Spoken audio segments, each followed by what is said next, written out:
Lesson number first, lesson number پہلا، اردو کی کہانی، دا ہسٹوری آف اردو۔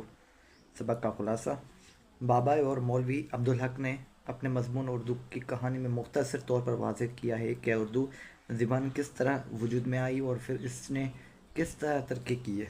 تو یہ سارا جو ہے نا اس میں بتا رہا ہے کہ اردو زبان نے کیسے ترقی کی ہے، کہاں سے آئی، کہاں سے وجود میں آئی۔ اس سلسلہ میں انہوں نے کہا کہ زبان بھی پھولنے پھلنے سے کے عمل میں اس طرح دوچار ہوتی ہے جیسے ایک بیج اور درخت کی شکل اختیار کرتا ہے۔ اردو زبان مسلمان فاتحوں کے ساتھ وجود میں آئی۔ جو قومیں ہندوستان میں آئیں ان کی اپنی زبانیں تھیں۔ ہندوستان کے لوگوں سے ان کے میل جول کے سبب ہندوستان کی بولیاں اور آنے والی اقوام کی زبانیں آپس میں ملتی رہیں۔ ہندوستان میں قدیم ہندی یا پراکرت میں فارسی اور عربی الفاظ شامل ہوتے گئے